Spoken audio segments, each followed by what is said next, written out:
I find it funny that every midterm and every 4 years, we're encouraged by the powers that be, despite what side of the aisle they sit on, to get out there and exercise our right to vote. Otherwise, our freedom and our civil liberties will erode based on whatever puppet we choose to put into power at that time. But in my experience, I've been following politics for the better part of 20 something years, and I've noticed that despite whoever's in office, civil liberties and our freedoms erode regardless. The rich get richer and the poor get poorer. The federal minimum wage in this country is still 7.25. There's no excuse for that. Yet they'll get on here and tell you that their puppet is better than this puppet in order to get us into the world of tomorrow. And we adopt that rhetoric and we go at each other's throats when our way of life continues to erode despite whoever's in office. My guy's better than your guy. Trump's better than Biden. Biden's better than Bush. Obama's better than. But despite everything, we still find ourselves in a position where people can barely afford rent. They can barely afford groceries, and that's not the design of one man or another. That's a design of a system that's working as intended. And I used to wonder, why are they so hell bent on getting us out there to vote? Why do they want us in our head to have this idea that we have control over a system that we obviously have no control over? Well, as long as you're marching the sheep to the slaughter and those sheep believe that they're marching on their own will, they'll never question where they're going. They'll never question the fact that they're going to the slaughterhouse.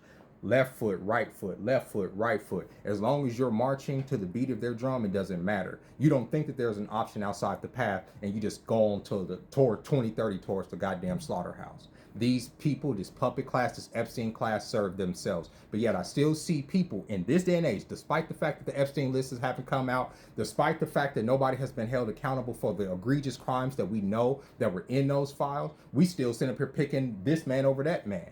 There is no freaking peaceful solution out of this when you see people like Kevin O'Leary tell the citizens of Utah who don't want his data center there to pretty much go fuck themselves because he's going to start digging anyway. Oh, I've appealed to three of y'all's elected officials out of a state of freaking millions to sit up here and erode y'all environment, build data centers that are not going to hire people, right? That's going to take away from the water sources that y'all are already scarce with. Y'all, Utah, the whole Southwest is in a goddamn drought, but nobody cares. And yet they'll get on TV and tell you that shit is sugar.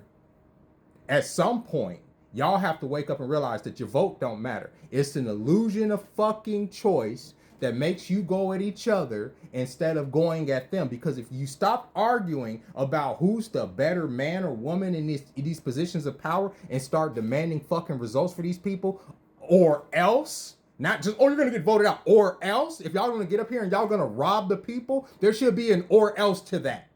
It shouldn't just be, oh, we're going to vote him out, and then he's going to go and live happily ever after as a fucking news pundit, rich, sitting high on a goddamn hog. That shouldn't be. That's what's happening in this country. They're robbing you blind. They get up there some of these press secretaries sicken me to my stomach. They'll sit up there and lie to the American people for fucking years. Then they'll get a job on one of these cable networks and still sit up here and talk like they're the moral high ground, the moral authority, and we accept that. We accept that. We accept that as people.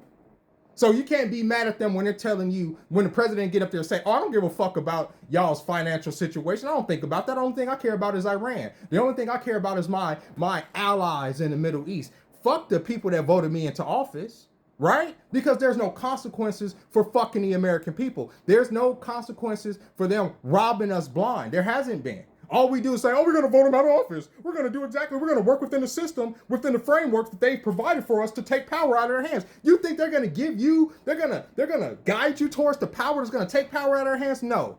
You have to take power out of their hand by force. You have to make them afraid. And I'm not trying to sit up here and incite violence or